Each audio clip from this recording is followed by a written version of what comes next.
Kate's a little melted and poured into that dress. And, you know, she just needed 2 sizes large and it would probably have been okay. Did you ever get face-to-face with any of those people? I did get face-to-face. What did you say? I said, I hope this haunts you. It was a great moment.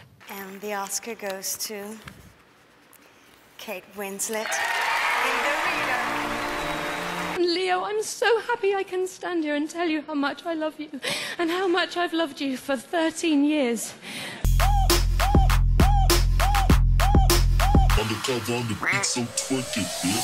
Bonjour, bonsoir tout le monde, je suis ravie de vous retrouver aujourd'hui pour une nouvelle vidéo et aujourd'hui, comme promis, nous allons parler de l'actrice Kate Winslet. Un sacré parcours, j'adore cette actrice personnellement, je trouve qu'elle a vraiment quelque chose, elle se démarque des autres, c'est vraiment une sacrée actrice. Donc je vais vous parler un petit peu de tout son parcours, de ses mésaventures, notamment par rapport à son physique, qui a été très longtemps critiqué. Mais avant de démarrer cette vidéo, je tiens à remercier notre partenaire du jour, CyberGhost. Pour ceux qui ne connaîtraient pas encore CyberGhost VPN, il permet tout simplement de vous protéger en ligne lorsque vous vous connectez à un Wi-Fi public. Et grâce justement au système du VPN, eh bien en fait toutes vos données passent par un tunnel privé qui est sécurisé et il crypte donc toutes vos données, vos coordonnées bancaires, il masque également votre adresse IP et de ce fait, non seulement vous êtes invisible aux yeux des hackers, mais vous êtes aussi protégé des sites malveillants. Vous avez aussi accès à du contenu géo-restreint et ça marche sur plus de 35 plateformes de téléchargement et de streaming type Netflix, Amazon, Disney. Donc il vous suffit juste de sélectionner le pays auquel vous souhaitez avoir accès au catalogue et là, bim bam boum, en 3 clics, c'est réglé.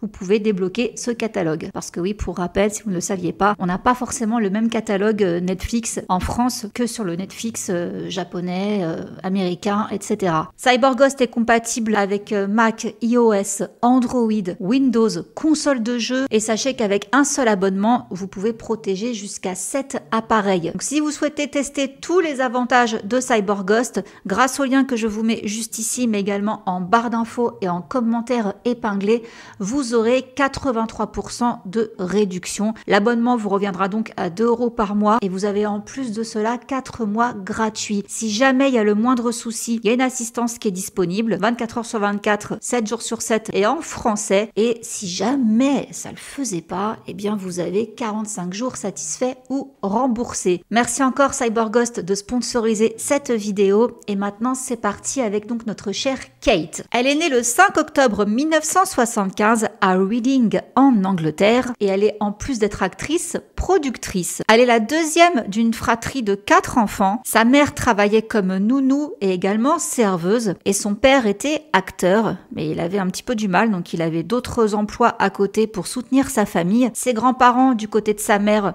étaient également acteurs. Il dirigeait la Reading Repertory Theatre Company et elle a également ses sœurs qui sont actrices, Anna et Bess, ainsi que son jeune frère Joss. Dès l'âge de 5 ans, Kate a su qu'elle voulait devenir actrice, donc très jeune. Son premier rôle fut celui de la Vierge Marie et c'est à l'âge de 11 ans qu'elle intègre la Redruth's Theatre School. Bon, comme je vous disais, la famille cumulait les emplois parce que c'était pas toujours très facile. Donc voici ce qu'elle raconte par rapport à son enfance. Je me souviens que mon père se levait et allait faire le trajet pour distribuer du courrier, en plus d'être le gars qui aidait à poser l'asphalte sur les routes. Il conduisait une mini fourgonnette, il faisait tout ce qu'il fallait pour joindre les deux bouts. Nous n'avons pas eu de magnétoscope avant que j'aie 12 ans. Et il était d'occasion, c'était un ami de mon père au pub. Je viens d'une famille d'acteurs qui a vécu sa vie et le fait encore obstinément avec un budget restreint. C'était très serré. Mon père m'a appris l'éthique du travail. Il me disait toujours, tu sais quoi ma chérie, tu dois persévérer. Tu ne peux que faire de ton mieux et ton mieux est suffisant. Il me le dit encore maintenant. C'est merveilleux d'avoir ça. Donc déjà ça c'est une bonne chose, elle a le soutien de sa famille et c'est assez important parce qu'elle va être victime de harcèlement déjà des gamines à l'école à cause de son poids. Ça a commencé très tôt. On m'a taquiné à cause de mon apparence apparence. J'étais plutôt trapue quand j'étais enfant, donc on n'arrêtait pas de me le faire remarquer. Mes camarades de classe m'appelaient Bubbler. Alors la traduction veut pas dire grand-chose. Ce qu'on dirait nous en France, c'est bouboule. Ils m'ont également taquiné parce que je voulais devenir actrice. Ils m'ont enfermée dans un placard. Ils se moquaient de moi. On m'a dit que j'aurais peut-être de la chance dans mon jeu d'acteur si j'étais heureuse de me contenter des rôles de grosse. Je sentais que je n'étais pas assez bien et tout cela parce que je ne correspondais pas à l'idée de perfection de quelqu'un d'autre. Je n'avais pas le corps parfait. J'auditionnais toujours pour les pièces de théâtre de l'école. Je n'ai pas vraiment eu de très bons rôles, mais cela ne me dérangeait pas. Je m'en fichais. J'étais souvent choisie pour incarner le crocodile ou l'épouvantail ou la fée noire. Mais cela n'avait pas d'importance. J'aimais toujours ça. J'adorais jouer, peu importe l'importance des rôles. Je voulais être géniale et j'étais déterminée à continuer à apprendre. Et puis un jour, j'ai été choisie pour incarner Rose dans Titanic. La candidate la plus improbable, Kate de la sandwicherie de Reading, joue soudainement dans l'un des plus grands films jamais réalisés. Ça, on en reparlera plus tard, mais l'harcèlement a continué pendant un certain temps, pendant des années. Et elle avait raconté en 2009 qu'elle s'était retrouvée à nouveau face à un de ses tyrans lorsqu'elle était à l'école, et un tyran particulièrement horrible. Donc elle l'a revu en tant qu'adulte. Elle travaillait dans un rayon de beauté dans un grand magasin. Je me suis approchée d'elle et je lui ai dit « Je voudrais te remercier d'avoir été une telle garce parce que cela m'a rendue beaucoup plus forte. Vous pouvez venir de n'importe où et vous pouvez tout faire. Croyez-le. » Très beau message. À l'âge de 13 ans, elle commence à apparaître à la télévision anglaise. Donc on la retrouve dans une publicité Sugar Puff et elle va enchaîner encore des petits rôles jusqu'en 1991 où là, elle va apparaître dans une série de science-fiction qui s'appelle Dark Season. Bon, ça reste très mineur, hein. Les temps sont durs, donc elle est obligée de prendre un emploi dans la fameuse sandwicherie dont elle parlait avant. Toutefois, elle va être sélectionnée parmi 175 autres actrices pour interpréter le rôle qui va quand même lancer sa carrière, hein, on peut le dire. C'est le rôle de Juliette Hulme dans l'adaptation cinématographique du fait divers qui s'est passé en Nouvelle-Zélande en 1954. Il s'agit de Créatures célestes. Nous sommes en 1993. À la direction, nous avons Peter Jackson et le film sort au cinéma en 1994. Film assez particulier, hein, mais que moi perso j'ai beaucoup aimé. Je vous invite à le voir si vous l'avez pas vu, surtout quand on sait que c'est une histoire vraie. Très intéressant. Suite à ça, elle enchaîne avec Un visiteur chez le roi Arthur, produit par Walt Disney, et on la retrouve dans Raison et Sentiment en 1995, qui lui vaudra plusieurs prix, et elle est même nommée aux Oscars et aux Golden Globes. J'ai adoré ce film, et tout comme on verra pour Titanic, pour ce rôle-là, Kate y est allée au toupet. Lors des auditions, elle devait se présenter pour le rôle de Lucy Steele, qui est un personnage secondaire du film, mais pour elle, non. Elle avait de plus grandes ambitions. Elle voulait incarner Marianne. Donc une fois qu'elle s'est présentée sur les lieux, elle a prétendu que son agent l'avait uniquement envoyée pour auditionner pour le rôle de Marianne. Du coup, ils l'ont laissé faire, et puis il s'avère que Angeli, je sais jamais comment on prononce son nom à ce réalisateur, moi j'ai toujours appelé Angeli, impressionné par sa prestation, il l'a embauchée pour Marianne Dashwood. Ça va tout de suite cliquer avec Emma Thompson. Elles sont encore amies aujourd'hui. Elle a les pieds sur terre et une perception claire de l'industrie dans son ensemble,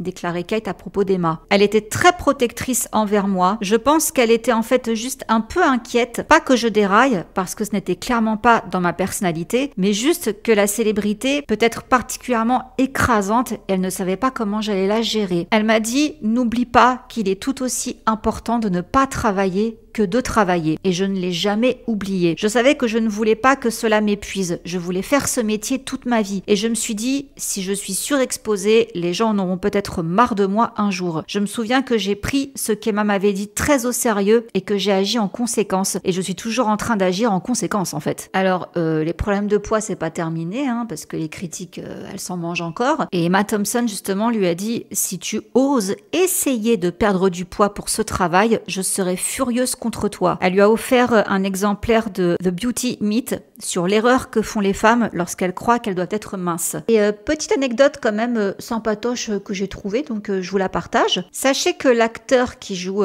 son love interest, le premier, dans le film John Willoughby, qui est interprété par Greg Wise, eh bien, sur le tournage, on pensait que peut-être une romance entre lui et Kate...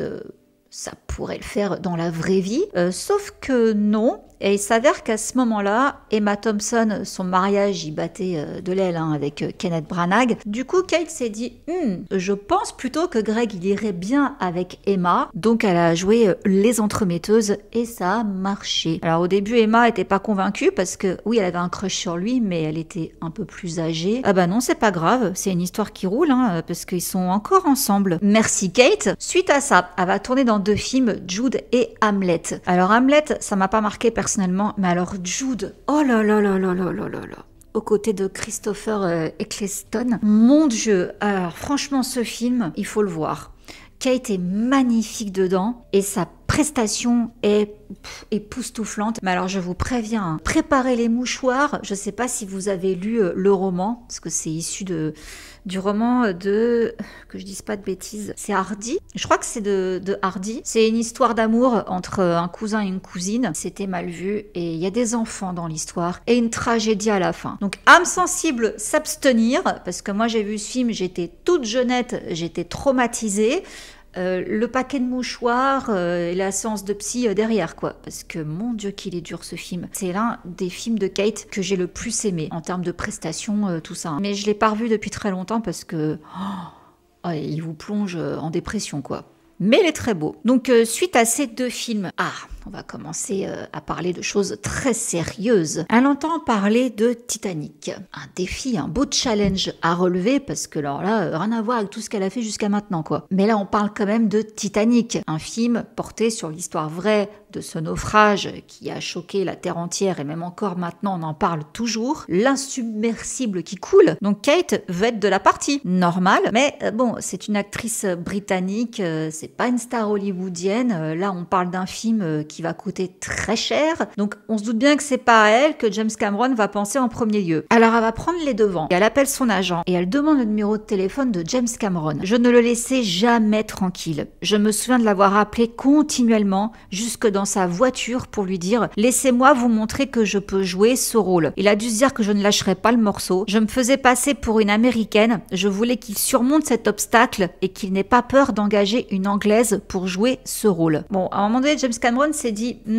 ok Marcel, mais ça montre qu'au moins elle en veut, c'est intéressant. Du coup, il l'a fait auditionner et voici ce que James confesse. Nous avons vu un certain nombre de jeunes actrices et Kate était l'une d'entre elles. Elle a exprimé beaucoup d'intérêt et d'enthousiasme pour le personnage. Elle croyait qu'elle pouvait le faire, mais je n'étais pas convaincue. À l'époque, elle avait 19 ans, elle avait tourné dans pas mal de drames d'époque. Elle avait la réputation d'être Kate corsetée. La dernière chose que je voulais, c'était que Kate, la corsetée, se retrouve dans un film dont l'une des scènes les plus mémorables est celle où elle porte un corset, ce qui est évidemment un symbole d'un personnage restreint par la société et par sa famille. Vous vous souvenez la scène où il y a sa mère là, qui lui serre le corset en lui disant en gros prostitutoire, enfin, moi j'ai compris ça comme ça. Donc au début, je ne voulais même pas la voir, sauf qu'elle a bien passé le casting et elle a été spectaculaire. Et donc, nous avons demandé à faire un test d'écran, nous avons construit un décor avec tout ce qu'il fallait autour. Ce n'était pas le genre d'audition que vous pouvez faire en jean. On l'a habillée, coiffée, on a tout fait et je voulais tester son accent, savoir si elle pouvait réellement changer son accent britannique en accent américain de la haute société. Bon, il était convaincu, elle était géniale, mais bon, il n'était pas encore tout à fait sûr. Apparemment, les actrices qui faisaient partie du lot, il y avait Gwyneth Paltrow qui était pressentie pour le rôle. Non, pas du tout. Claire Danes, vous venez de la voir avec Leonardo justement dans Roméo plus Juliette. Et d'ailleurs, voici ce que Claire déclare. J'ai été très claire à ce sujet. Je n'étais pas en conflit avec qui que ce soit. J'avais hâte de vivre différentes expériences créatives et cela ressemblait à une répétition car j'avais déjà joué avec Léo et cela allait me propulser vers quelque chose que je savais que je n'avais pas les ressources pour y faire face. Alors apparemment il y avait encore d'autres actrices dont Drew Barrymore, Rose Byrne, Gina Davis, Nicole Kidman, Angelina Jolie, Madonna, alors je suis choquée, Charlize Theron, Jennifer Aniston, Kate Beckinsale, Christina Applegate, Neve Campbell, Jennifer Connelly, Cameron Diaz, Minnie Driver, Jodie Foster, Kerry Russell, Winona Ryder, Uma Thurman, Rachel Weisz. Bon, en fait, toutes les actrices d'Hollywood, quoi. Voilà. Du coup, Kate n'a pas lâché, tel un pitbull. Après son audition, elle m'a envoyé un mot avec une simple rose rouge en écrivant sur la note « Je suis votre rose ». Allez, elle incarnera donc Rose DeWitt Bukater dans l'un des plus grands films de l'histoire du cinéma. Ce film, c'est mon film préféré de tous les temps. Voilà, c'est tout ce que j'ai à dire. Enfin non, c'est pas tout ce que j'ai à dire parce que je poursuis quand même l'histoire. Sachez que Kate, c'est également elle qui aurait soufflé à l'oreille de James Cameron de prendre Leonardo DiCaprio pour jouer Jack. Alors, il s'est égaré, hein. À la base, il pensait à Tom Cruise, des acteurs comme ça. Non, des nouvelles têtes quand même, c'était bien. Ça rassurait pas les studios, mais quand même c'était mieux. Mais quand elle a auditionné avec Léo, elle l'a trouvé génial. Donc... Elle a encore harcelé James, elle le suivait partout au festival de Cannes. Je pensais que j'allais le persuader de le prendre parce que je ne ferais pas ce film sans lui. Je l'aurais, il est vraiment génial, c'est un génie, voilà pourquoi il nous le faut. Elle l'a eu à l'usure, hein, James Cameron.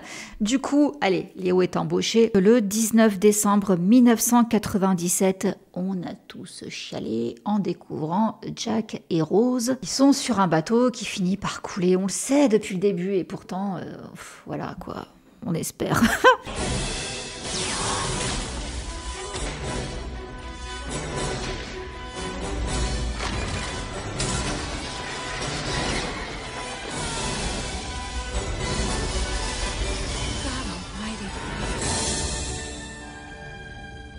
Titanic était vraiment une expérience pour Kate et moi, déclare Leonardo. Nous avions fait tous ces films indépendants, je l'adorais en tant qu'actrice et elle m'a dit faisons ça ensemble, nous pouvons le faire. Nous l'avons fait et c'est devenu quelque chose que nous n'aurions jamais pu prévoir. Mais tu m'étonnes. Tournage très long.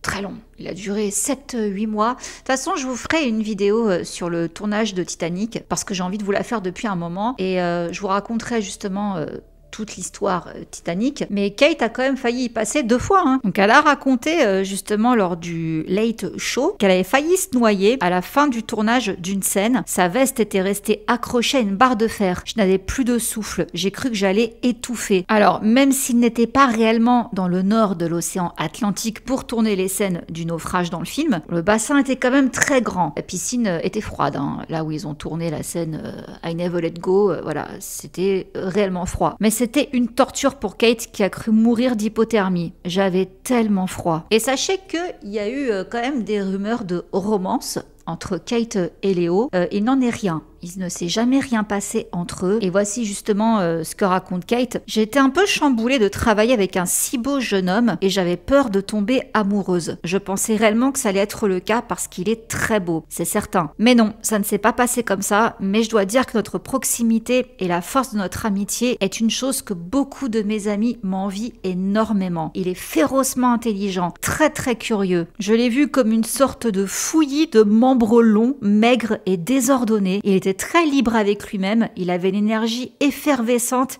qui était vraiment magnétique et je me souviens avoir pensé « Oh, ça va être amusant ». Toutefois, il y a eu quand même des soucis pour Kate lors des avant-premières de Titanic. Alors déjà, c'est en décembre 97, elle n'était pas présente. Pour la sortie britannique, elle s'était retrouvée au lit avec une intoxication alimentaire sévère et quant à l'avant-première de Los Angeles, elle était en deuil. Quand le film est sorti aux États-Unis, j'étais à l'enterrement de mon petit ami. Donc là, elle parle de Stephen Tredre qui est mort d'un cancer à l'âge de 34 ans en décembre 97. Donc effectivement, elle avait été avec lui à la fin des années 80 et jusqu'en 1995. Mais il ne s'était pas quitté en mauvais termes et était donc impensable pour Kate de ne pas lui rendre hommage. C'est horrible quand on y pense, mais je n'allais pas manquer ça. J'ai raté tout ce qui touchait à la sortie de Titanic, ce qui en un sens était peut-être un signe de l'univers pour me protéger de quelque chose ou pour me souvenir de me concentrer sur ce qui compte vraiment. Donc elle a choisi d'aller aux funérailles malgré les remontrances de plusieurs personnes dans le milieu du cinéma, parce que pour eux l'avant-première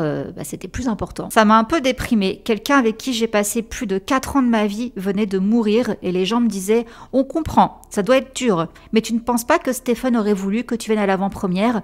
Non, Stephen aurait voulu que je sois à ses funérailles et j'y serais. Bon, le film, est-ce qu'on en parle? Oui, 2 secondes quand même. Film le plus rentable de tous les temps. 1,8 milliard de dollars de recettes au box-office. Quand il est ressorti en 3D, il a atteint plus de 2 milliards de recettes. Kate Winslet, du haut de ses 22 ans, devient une star mondiale. Elle est nommée pour l'Oscar et le Golden Globe de la meilleure actrice. Bon, même si elle a raté les avant-premières à Los Angeles et en Angleterre, elle a quand même fait d'autres avant-premières. Hein. Le film est sorti partout dans le monde. Ah bah là, elle s'est fait body shamer, mais bien comme il faut. Déjà, Elle s'est mangé les critiques de cette fameuse porte. Si elle avait été moins grosse, Jack aurait pu monter avec elle et tous les deux s'en seraient sortis. Alors déjà, c'est pas une porte. Elle nous a là dit il y a pas très longtemps que non, c'était pas une porte en fait. C'est une rampe d'escalier. Ils ont même fait des tests. Parce que ce truc-là, ça obsédait tout le monde. Hein. Ils ont fait des tests. Et non, en fait, il ne tenait pas à deux dessus. La rampe, quoi, elle coulait bel et bien. Mais bon, on s'en fiche un peu de ça pour dire que les gens ont été dégueulasses, encore une fois, à cause de son poids. Elle a tué Jack, parce qu'elle était grosse. Ils étaient si méchants. Je n'étais même pas grosse. J'aurais dû dire aux journalistes, ne me traitez pas comme ça. Je suis une jeune femme. Mon corps change, je le comprends. Je ne me sens pas en sécurité. Je suis terrifiée. Ne rendez pas les choses plus difficiles qu'elles ne l'ont déjà été. Kate's a little melted and poured into that dress. And she just needed 2 sizes large and it would probably been okay. Did you ever get face to face with any of those people? I did get face to face. What did you say? I said, I hope this haunts you.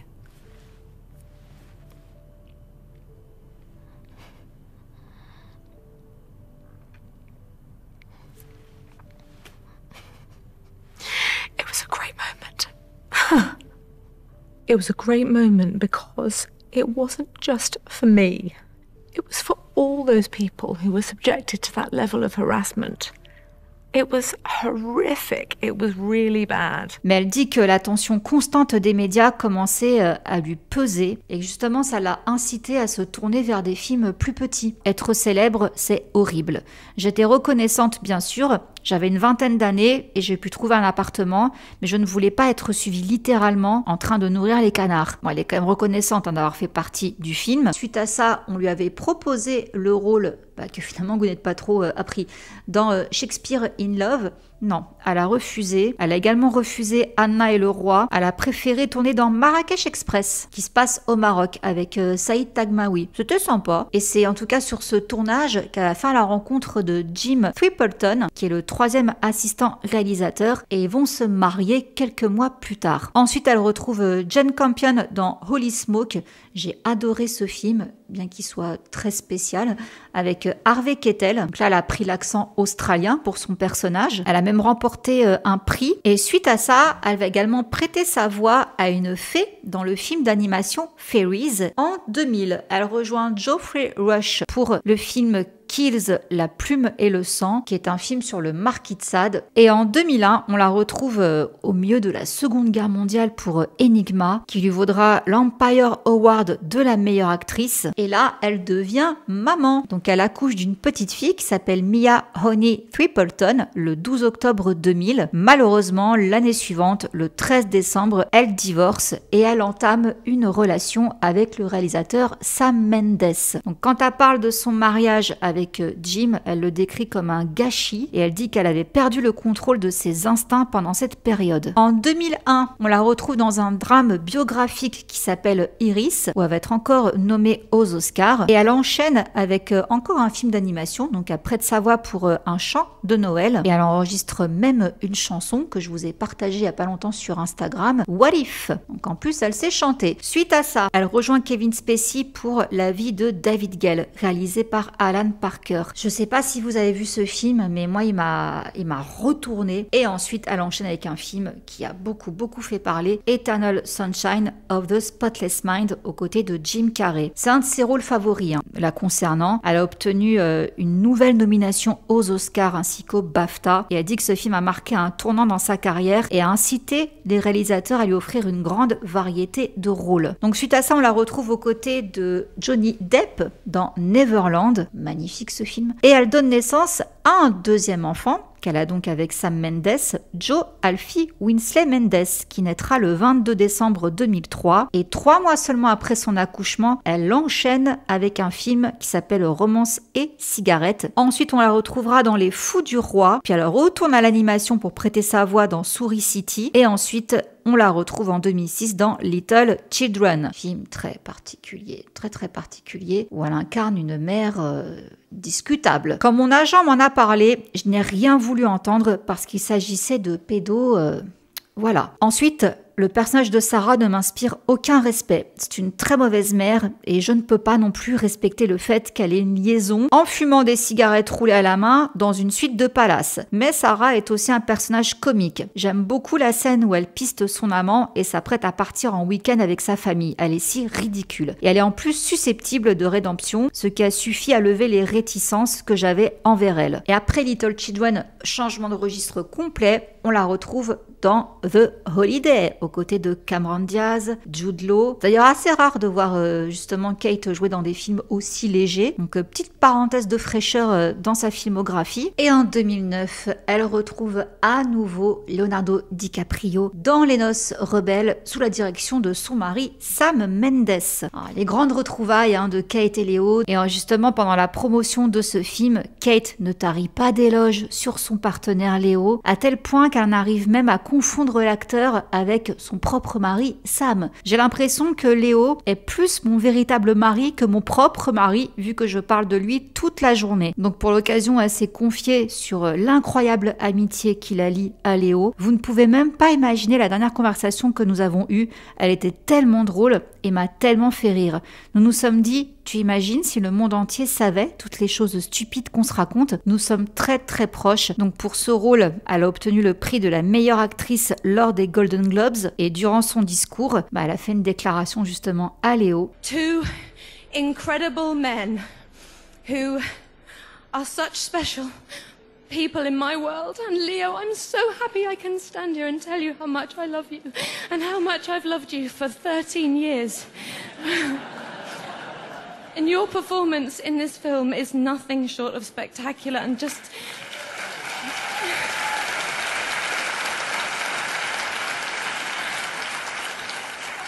I love you with all my heart, I really do. C'est devenu légendaire, leur amitié, c'est une longue amitié maintenant, c'est 30 ans qu'ils sont amis. On a pu les voir également aux Oscars 2016. Ils ont posé ensemble et elle a fondu en larmes lorsque Léo a enfin décroché l'Oscar du meilleur acteur pour le film The Revenant. Pour Léo et moi, ce tournage a été 7 mois de travail. Donc elle reparle de Titanic. Très intense. Nous étions très jeunes et heureusement, on a eu de la chance. Nous n'avons jamais été attirés l'un par l'autre. Je pense que si notre amitié dure, c'est parce qu'il n'y a justement jamais rien eu de romantique. Et pour symboliser justement leur lien d'amitié, Léo lui a offert un anneau en or gravé. Le film est magnifique. Alors là, pour le coup, si vous ne l'avez pas vu, il faut vraiment le voir parce que autant j'adore Kate et Léo, je trouve que ce sont des acteurs fabuleux, mais Léo, dans ce film, la scène de la dispute avec April, donc Kate, c'est vraiment une scène qui est poignante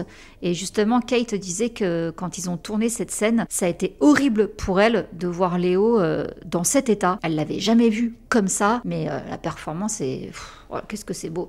Alors la fin aussi, la scène de fin avec le petit déjeuner. Léo fait pitié dans ce film-là. Il y a 2 films où Léo m'a vraiment fait de la peine. C'était dans Les Noces rebelles et Gatsby. Bon, Titanic, bien sûr, mais ces 2 films-là, Les Noces rebelles et Gatsby, Léo m'a beaucoup touchée. De toute façon, comme je vous l'ai dit, je vous prépare une vidéo également sur Léo, mais ce sera plus pour l'année prochaine, du coup. Mais voilà, ce film... magnifique. D'ailleurs, il y a des spéculations où certains se sont amusés à penser que si Jack Dawson n'était pas mort et qu'il se serait enfui avec Rose aux États-Unis, qu'ils auraient fait leur vie, ils auraient recommencé à zéro. Peut-être que leur couple, avec les années, aurait dévié en ce que ça donne donc dans Les Noces rebelles. Je vous laisse penser vous-même ce que vous voulez, mais voilà, c'était une petite théorie qui a circulé à une époque.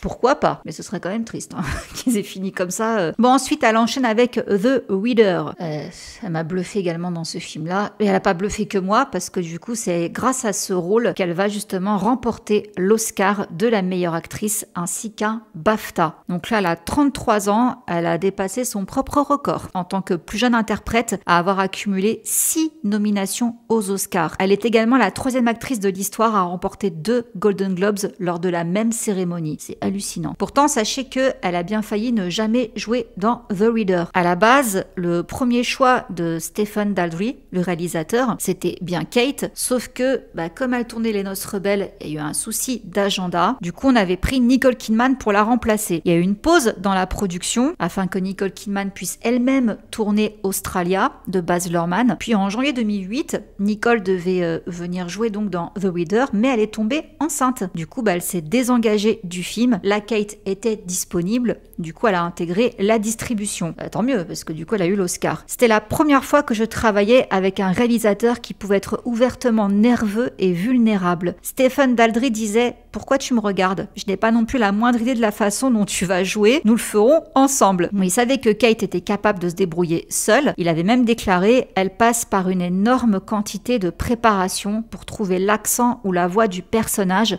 ce qui est très minutieux. » Donc elle s'est préparée à passer un moment de repos avec sa famille suite à ça, parce qu'elle avait quand même enchaîné pas mal de films. Jouer, c'est génial, j'adore ça, mais c'est un travail extrêmement dur qui prend énormément de temps et qui est vraiment un défi. Depuis la naissance de mon fils, j'ai joué beaucoup de rôles très exigeants et on arrive à un certain point où on a juste besoin d'une pause. Je veux être maman, pas une maman qui travaille tout le temps. Et pendant cette pause, son mariage avec Sam Mendes va battre de l'aile parce qu'il va y avoir des rumeurs d'infidélité entre lui et l'actrice Rebecca Hall. Du coup, le couple annonce sa séparation le 15 mars 2010, puis il divorce. Donc elle admet avoir le cœur brisé par la séparation, mais elle est déterminée à protéger ses enfants des conséquences éventuellement néfastes de ce divorce. Du coup, elle a fréquenté un mannequin qui s'appelle Louis Doller de 2010 à août 2011. Ensuite, elle va rencontrer le neveu de Richard Branson, Edward Abel Smith, qu'on appelle Ned Rock'n'Roll, et sa pause va durer 3 ans. Elle revient avec une mini-série en 2011 qui s'appelle Mildred Pierce, puis elle enchaîne avec un film de Roman Polanski, Carnage, ainsi que Contagion de Steven Soderbergh. Après, on la retrouvera dans My Movie Project, et côté cœur, elle épouse Edward Abel en décembre 2012. Ils auront même un enfant le 7 décembre 2013, un garçon nommé Bear Blaze, donc c'est son 3e enfant, et le parrain, c'est Léo. Elle reprend le chemin des tournages avec Last Days of Summer, puis elle revient dans un blockbuster, c'est la saga Divergente, elle joue la méchante dedans. Ensuite, on la verra dans Les Jardins du Roi, le film Haute Couture, puis le biopic Steve Jobs. En 2015, elle va donner une interview à People où là, elle va parler du vieillissement des femmes, des actrices à Hollywood. J'ai le genre de rides qui sont là pour rester, pas celles qui s'effacent après 2 heures. Non, elles sont là et c'est comme ça. Et ça, elle en reparlera à plusieurs reprises parce qu'effectivement, Kate est anti-chirurgie, anti-botox, tout ça, parce qu'elle dit justement que ça fige les expressions et son visage, c'est son outil de travail, quoi. Donc si elle peut plus exprimer des émotions, à quoi bon? En tout cas, elle devient égérie de Lancôme et elle exige justement qu'il n'y ait pas de retouches numériques sur les photos. On va la retrouver dans un film mafia, ça s'appelle Triple Nine, puis elle rejoint Will Smith dans Beauté cachée et après on va la voir galérer dans les montagnes glacées aux côtés d'Idris Elba dans La montagne entre nous. Ça, ce sera en 2017, année où elle rejoint la direction de Woody Allen pour Wonder Wheel. Et par rapport justement au film qu'elle a tourné, elle va déclarer: j'ai réalisé que je ne pourrais pas rester ici ce soir et garder pour moi quelques regrets amers que j'ai à propos des mauvaises décisions de travailler avec des personnes avec lesquelles j'aurais aimé ne pas avoir travaillé. Je sais que nous sommes tous unis dans l'espoir que ce moment de l'histoire ouvre la voie à un avenir transformé pour les générations à venir. Donc là, on est en plein dans le mouvement MeToo.